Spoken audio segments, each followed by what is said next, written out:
Welcome to Ace My Exams Learning. Let us get started with today's learning. Question.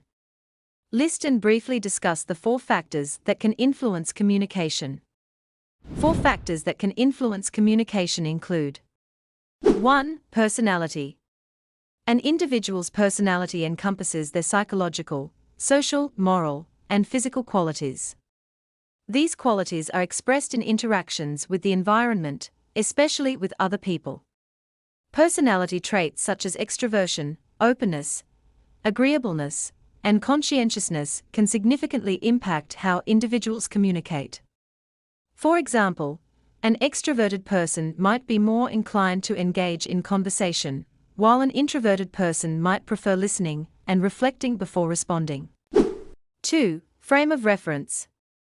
Each person has a unique background of experiences and values that shape their perspective on the world. This frame of reference influences how they approach and perceive any given matter. Cultural background, education, upbringing, and past experiences all contribute to an individual's frame of reference.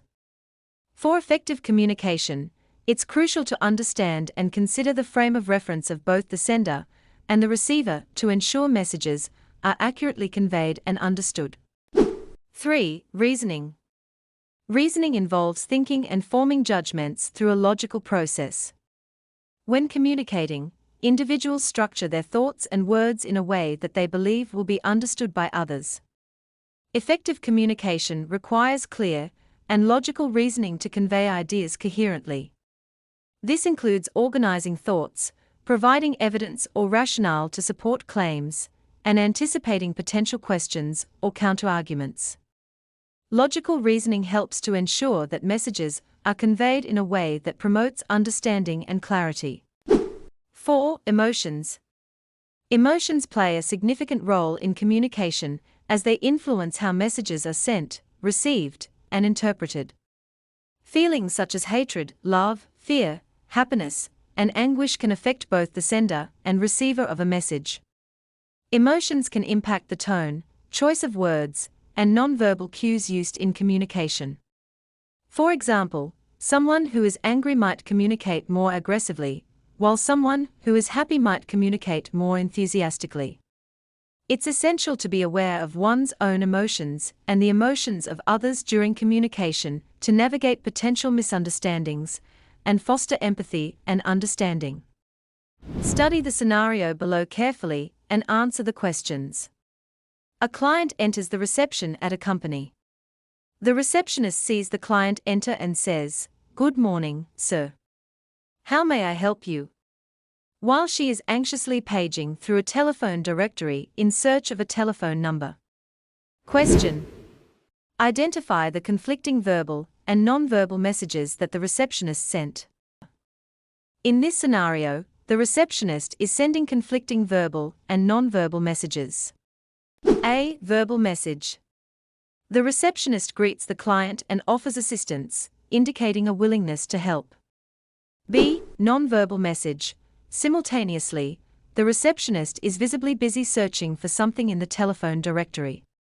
This nonverbal behavior suggests that the receptionist is preoccupied with another task and may not be readily available to assist the client. The verbal message suggests availability and willingness to help, while the nonverbal behavior of being engrossed in another task indicates busyness and potential unavailability. This inconsistency between verbal and nonverbal cues can confuse the client and create uncertainty about the receptionist's actual ability to assist at that moment. Question.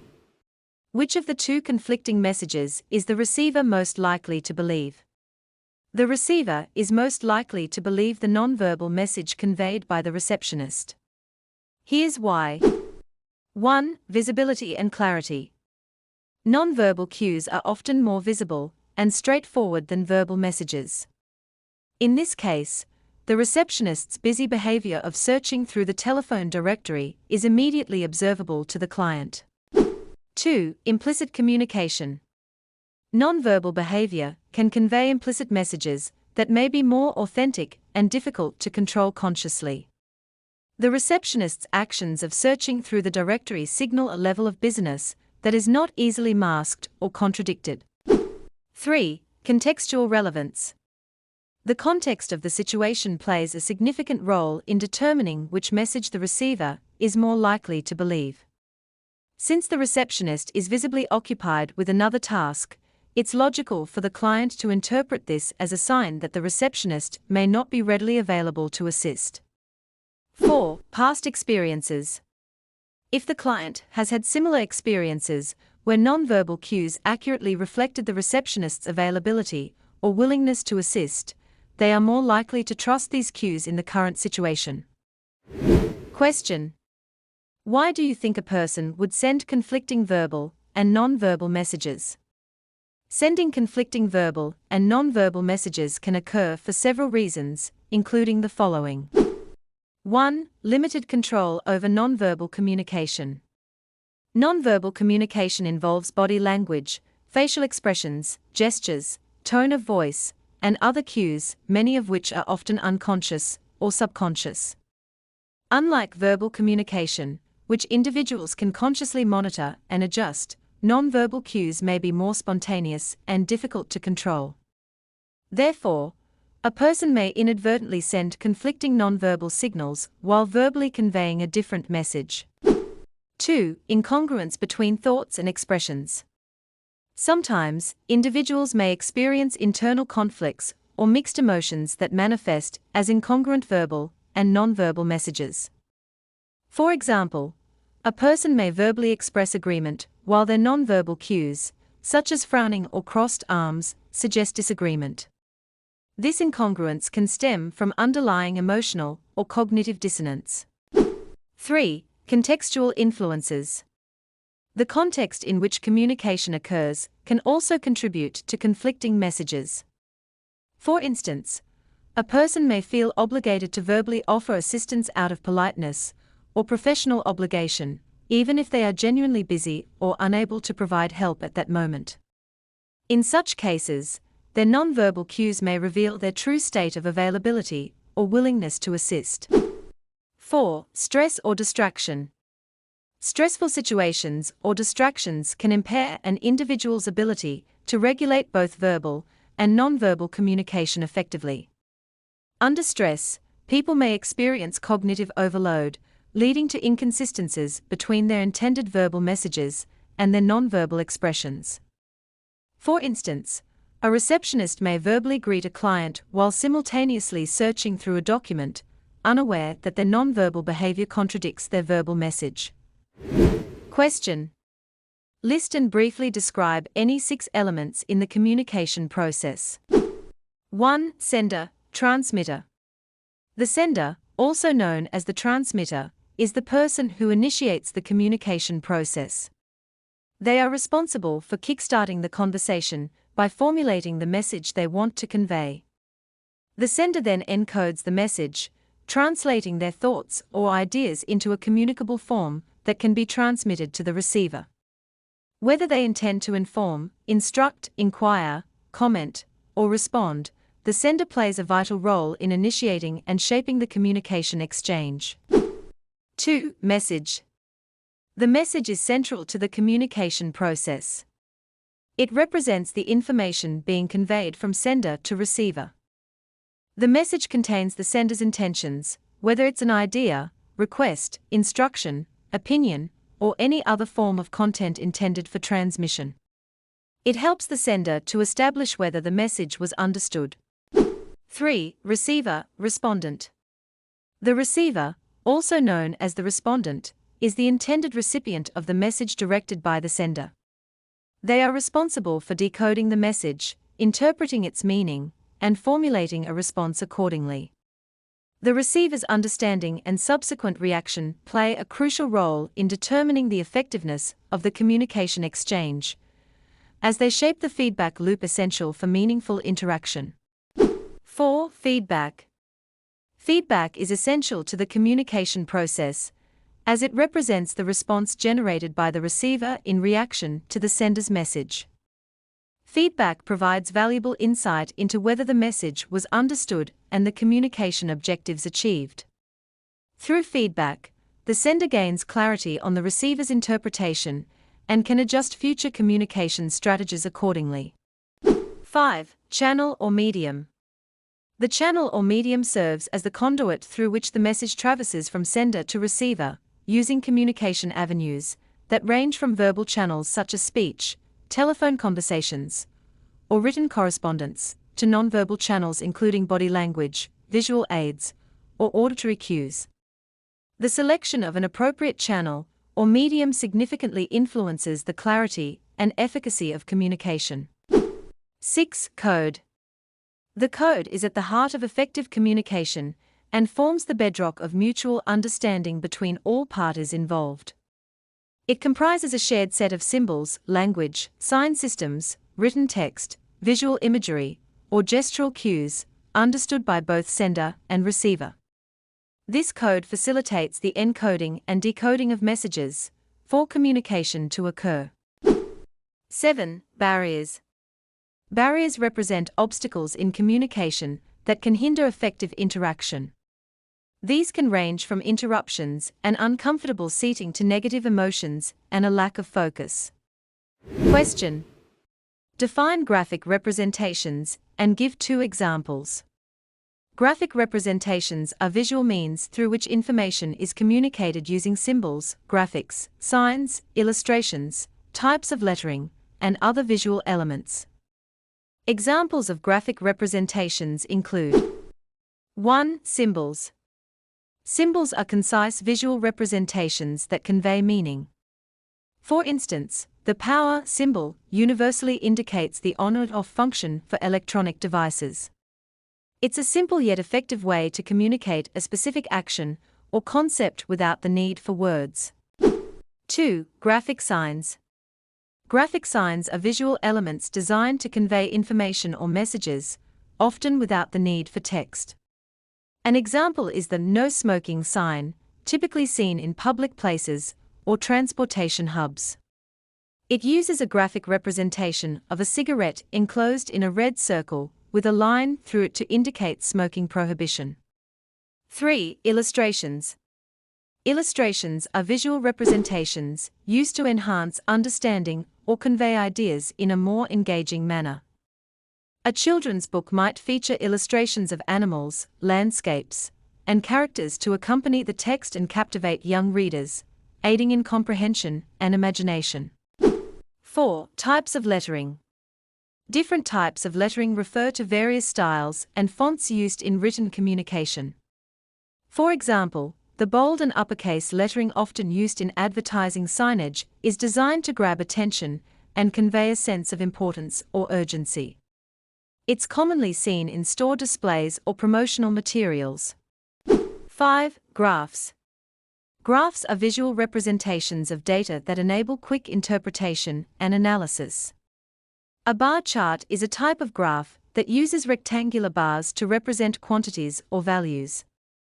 For instance, a bar chart showing the sales performance of different products over a quarter allows viewers to compare sales figures easily and identify trends or patterns. 6. Maps.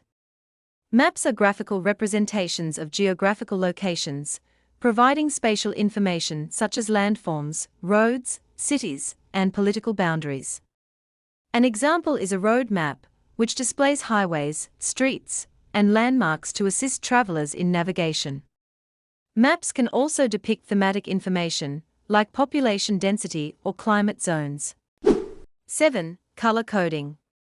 Color coding involves assigning different colors to represent various categories or characteristics, aiding in visual differentiation and understanding. For example, in a subway system map, different colored lines may represent distinct train routes, making it easier for passengers to identify their desired route at a glance and navigate the network efficiently. 8. Clothing and hairstyles. Clothing and hairstyles can serve as graphic representations of cultural identity, social status, or personal expression. Traditional attire, such as the kimono in Japan or the sari in India, reflects cultural heritage and traditions. Similarly, hairstyles like the mohawk or dreadlocks can signify membership in certain subcultures or convey a rebellious attitude. Read the scenario and answer the questions. Nintendo is upset because she has just had a fight with her boyfriend. Her sister, Nalady, comes home, knowing nothing about the fight. She cheerfully greets Nintendo, but Nintendo snaps and says, "Just leave me alone." Nalady replies, "Don't bite my head off. I didn't do anything wrong." Nalady thinks to herself, "I wonder what's bugging Nintendo." She decides to rather leave her sister in peace and not disturb her. She puts her earphones on and listens to her favorite song instead of continuing with the conversation. Question: differentiate between interpersonal communication and intrapersonal communication by completing the table below. A. Interpersonal communication is communication between two or more people. B. Intrapersonal communication is communication that you have with yourself. C. Example of interpersonal communication from the scenario is when Nalady is talking to Nintendo, e.g., "Don't bite my head off." D. Example of intrapersonal communication from the scenario is when Nalady thinks to herself, "I wonder what's bugging Nintendo." Question: name and explain the main factor that influenced Nintendo's communication with her sister.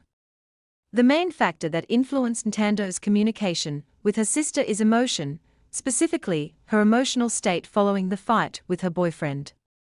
Nintendo's upset emotional state likely caused her to react with irritability and snap at her sister, even though her sister had done nothing wrong. Emotions can significantly impact how individuals communicate with others, often leading to changes in tone, body language, and overall demeanor. Question: define phatic communication and give any practical example. Phatic communication is essentially the use of language to establish or maintain social atmosphere rather than to convey specific information or ideas. Here are some examples. 1. Greeting. "Hi, how are you?" This common greeting is often used merely to acknowledge someone's presence and to initiate a conversation rather than to genuinely inquire about their well-being. 2. Small talk. "Nice weather we are having, isn't it?" This type of conversation starter is not meant to deeply discuss meteorological patterns, but rather to engage in light banter and establish rapport. 3. Farewells. "Take care, see you later, goodbye." These phrases are used to signal the end of an interaction and maintain the sociable tone of the conversation. Study the cartoon below and answer the questions.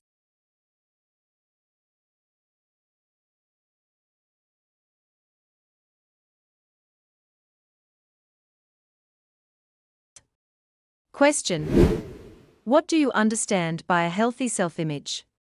A healthy self-image refers to possessing a positive concept of oneself, where one nurtures a favorable perception of their identity. It entails having a clear and constructive picture of oneself as a person, fostering feelings of confidence and pride in one's capabilities, qualities, and achievements.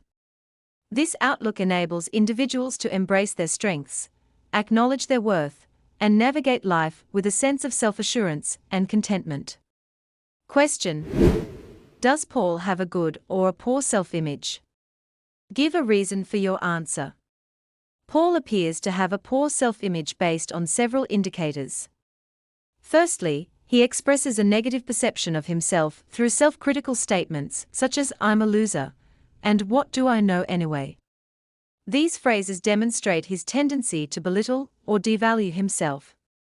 Additionally, his self-criticism suggests a lack of confidence in his abilities or worth.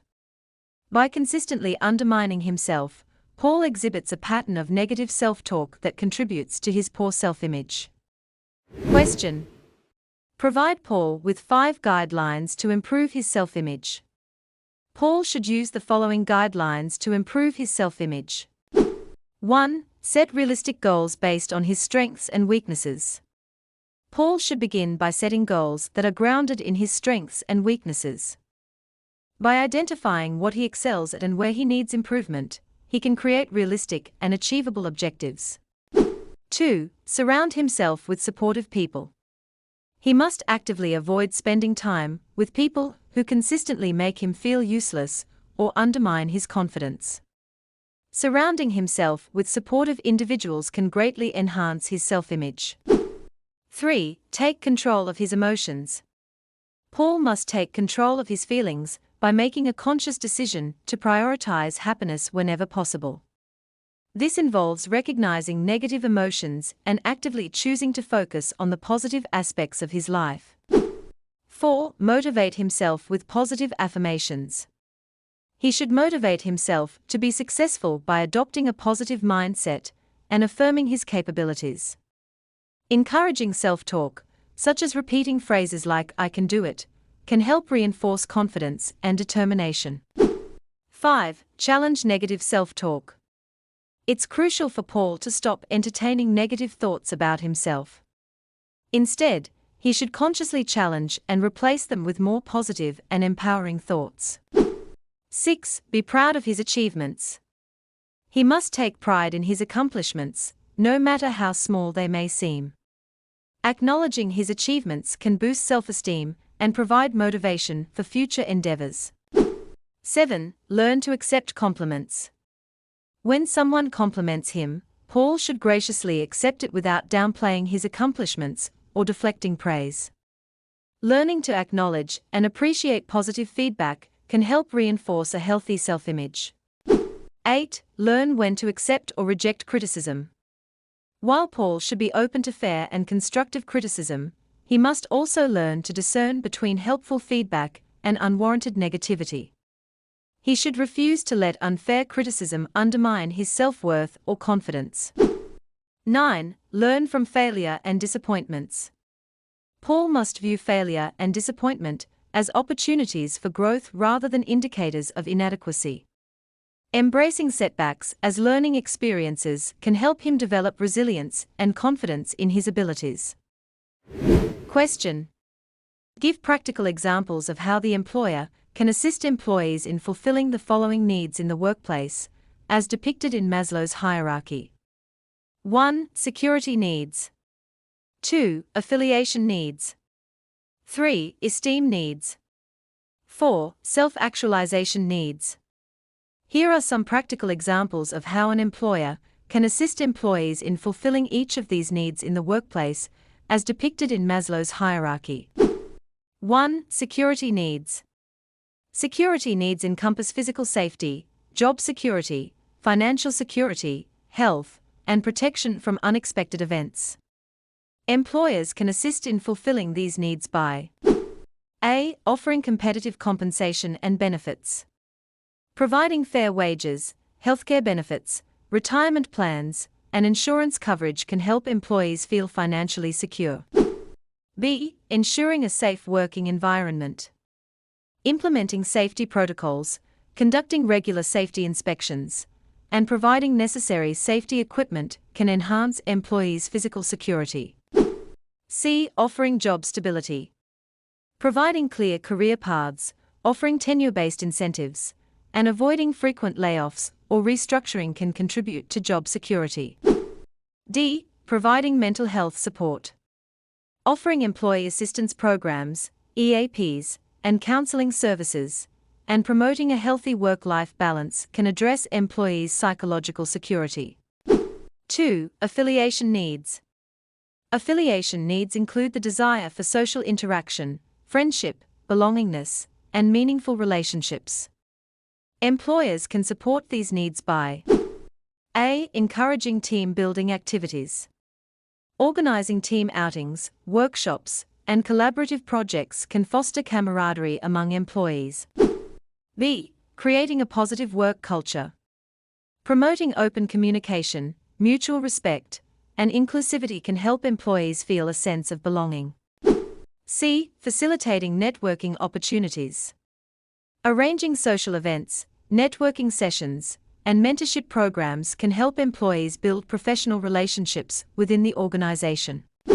D. Supporting employee resource groups. Encouraging the formation of employee resource groups based on shared interests, backgrounds, or identities can create supportive communities within the workplace. 3. Esteem needs. Esteem needs involve the desire for recognition, achievement, respect, and self-worth. Employers can help fulfill these needs by A. Providing recognition and feedback. Recognizing employees' contributions through awards, praise, and constructive feedback can boost their self-esteem. B. Offering opportunities for growth. Providing training programs, professional development opportunities, and challenging assignments can help employees achieve personal and career growth. C. Promoting a culture of appreciation. Celebrating milestones, acknowledging accomplishments publicly, and promoting a culture of gratitude can enhance employees' sense of value. D. Encouraging autonomy and responsibility. Allowing employees to take ownership of projects, make decisions, and contribute ideas can foster a sense of autonomy and esteem. 4. Self-actualization needs. Self-actualization needs involve the desire for personal growth, fulfillment of potential, and pursuing meaningful goals. Employers can support these needs by A. Offering opportunities for creativity.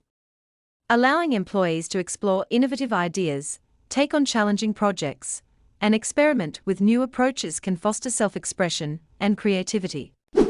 B. Encouraging skill development.